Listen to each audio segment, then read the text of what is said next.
Si Marco and Heaven, di ba? Naapektuhan sa announcement nyo na maghihiwalay na muna kayo bilang magka-love team. Oo. Yan si Jerome and Krisha and Hyacinth and Gab, no? First time?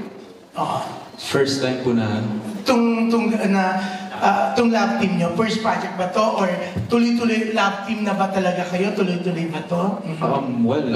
Pinaka-first na project na talagang totally na-release sa akin is Safe Skies Archer. That's with Krisha. Until then, doon na naisipan na... Gawin kayong love team?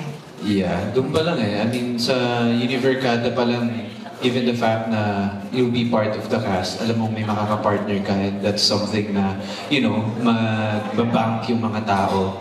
You know, kasi makaka-inspire eh. Yung story pa lang itself ng university series na book, nakaka-inspire na what more yung mga taong gaganap. So, yun. Yeah. So, Krisha, yeah. Shinship talaga na sana kayo daw.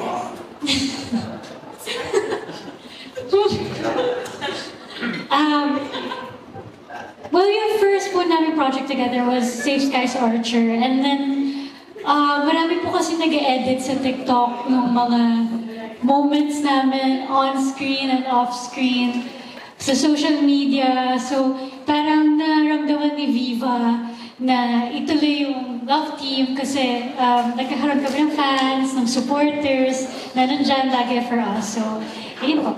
I think marami pa po kaming susunod na projects. Hopefully. How about High Gab? For us po, first time we're gonna be working for Sem Break. But we're gonna do our third book po. Kami po yung sa Chasing in the Wilds. So, yun po, yung Sem Break is gonna be our first project together. Right now, it's kind of hard to tell, of course. Kasi we haven't really done any scenes yet together. Workshop pa lang. Pero, so far, it's been well. Kayo talaga yung original na pagpapartnerin? Yes. Kayo talaga? Parang di yata kayo masaya sa partner nila. Sila ko talaga. Hindi. Yes po, for the book that we're gonna do for the third part po, it's gonna be us. Kasi may alam akong iba dapat na ipapartner sa iyo.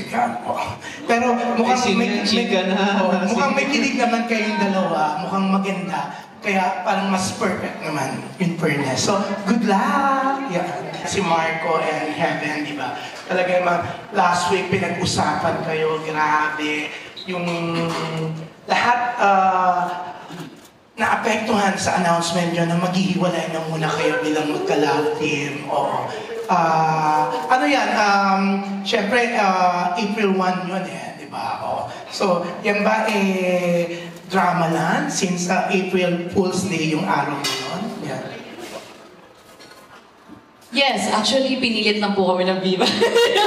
Ayaw talaga namin gawin kasi parang kaming, wag, naniniwala kami na baka mag-joke kami, mangyari, di ba? Kasi baka hindi na kayo seryoso Oo, na future. Yeah. So, sabi ng Viva, hindi kami na bahala sa inyo. So, ayun, ginawa namin. We were in the middle of shooting at the time. And it was a funny joke. It was a good joke naman. Yeah, okay. Marco, yeah. Yeah, actually the original plan was for it to go for like at least 2 days. So like on April 3rd we were gonna announce that it was an actual joke. But then we just realized that, you know, we might hurt some people, so we didn't want to do that. And you couldn't even keep your face straight. Yeah. You were laughing at it. Yeah, but sobrang affected nga yung Marvel fans, no? So nag-guilty din kayo in a way. Nag-guilty? Nag-guilty ba tayo na way? Si Marco parang hindi. Parang tungtuwa siya. Yes, let's go, let's do it. Oh, yeah. Kayo nila Direk Gino. Sila dalawa ni Direk Gino parang ready na. Kasi parang sila nagtitaping na at the time and galing din akong other work. So, straight to taping. Tapos napag-isipan na nilang lahat. So sila, mga Viva rin naman nag-isip. Sa guilty naman, well, binawi naman namin agad kasi konti lang naman yung time na So ayun, it was just us, like... Yeah, it's April Fool's, so... Yeah. Pero ang bongga kasi ang daming nag-pick up, di ba? Nakakaloka nga, nagulat advance ako. publicity din na rin sa Unilove Squad. True. Yan. Okay, anyways, yan, syempre nakakatuwa nga na you're still gonna be a love team, no? Okay, tapos ito may bago kayong project.